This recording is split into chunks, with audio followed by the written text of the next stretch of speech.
Igaz mesék a mindennapok hőseiről. A személyes történetekről, emberi sorsokról szóló beszélgetések tanulságul szolgálhatnak a mai és a jövő nemzedékek számára. Képet adnak tapasztalatokról, vágyakról, s megerősítenek abban, hogy az életünknek van értelme. Elmélyítik önismeretünket, utat mutatnak, erőt és hitet adnak. Szandi 5 éves volt, amikor rákos betegség sírba vitte nagymamáját, akihez nagyon kötődött. Nem volt képes tudomásul venni, hogy nincs többé. Tetézte veszteségét, amikor 12 évesen elvesztette legjobb barátnőjét, aki autóbalesetben halt meg. Érzelmileg labilissá vált, depressziós lett. Fájdalomcsillapítókat kezdett szedni egyre nagyobb mennyiségben, majd édesanyja vérnyomás csökkentő gyógyszereire is rászokott. A tabletták nélkül ingerült volt, remegett, nem volt képes összpontosítani, összeszedni magát, másokra figyelni. Hisztérikus rohamai voltak, könyörgött a fájdalomcsillapítóért, csak még egyet.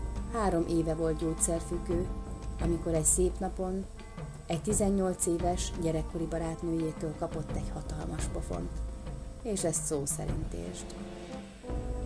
A lány azt mondta Szandinak, ebből elég, sokkal többre vagy képes, fel kell állnod. Nem pusztíthatod el magad, mert szükségünk van rád. Szandi a pofon hatására döntött. Az első hét roppant nehéz volt. Ha nyúlt a gyógyszerért, a kezére csapta. Nem szabad. A második héten már csökkent a feszültség, a siker hatására egyre erősebb lett. Ma már csak akkor vesz be gyógyszert, ha beteg, és nagyon muszáj. Amióta egészséges, bejár egy gyerekkórházba, segít a hozzá hasonlóknak. Név nélkül beszél arról, hogyan sikerült leszoknia a gyógyszerekről. Volt ott egy 10 éves kislány, aki azt mondta, hogy ő is szeretne megszabadulni a drogoktól, de nincs ereje hozzá. Szandi felajánlotta, hogy minden héten meglátogatja, igyekszik erősíteni. Már a szülei is lemondtak a kislányról. Mindenki úgy gondolta, hogy menthetetlen, és a kábítószer rabjaként fog felnőni. 1 éven keresztül hetente találkoztak, beszélgettek, s a kislány 1 év múlva már nem nyúlt semmilyen droghoz, s azóta is tiszta. Ugyanúgy éli az életét, mint más gyerek. Eljár moziba, vannak barátai, és jó helyen van végre egy nevelőintézetben.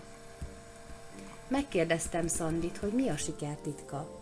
Hogyan lehet elérni, hogy valaki leszokjon a drogokról, a gyógyszerekről? Úgy látta, mindenképpen kell a külső segítség. Egy szülő, vagy egy barát, aki bízik benned, és aki biztos pont számodra. Ha ilyet nem találsz, akkor nincs menekvés. Egyedül, magányosan leszokni, megváltozni ugyanis szinte lehetetlen. Arra építhetünk, hogy mindenkinek fontos, hogy elérje a célját. És ha elhatároz valamit, ha hoz egy döntést a cél érdekében, akkor nyerhet. Biztos, hogy először nagyon nehéz, mert úgy érzed, megállíthatatlanul sodródsz lefelé a lejtőn. De nem szabad belenyugodnod, meg kell kapaszkodnod, hogy visszatérhess, s feljuthass a csúcsra. Ha van, aki segít, aki bízik benned, megfogja a kezed, akkor ráébredsz, hogy valóban érsz valamit, és nem üres szó, amit biztatásul mondanak neked. Ha nincs senkid, akkor bezárkózol, s úgy érzed, nincs értelme az életednek. Hatalmas erőforrás, ha van 1-2 igazi barátod, tudod, hogy szeretnek és számíthatsz rájuk. Így könnyebb leküzdeni az eléd kerülő akadályokat, s bármit elérhetsz. Szandi története segíthet bennünket annak felismerésében, hogy minden élet egyedi és értékes, és meg lehet találni benne az egyensúlyt, a boldogságot.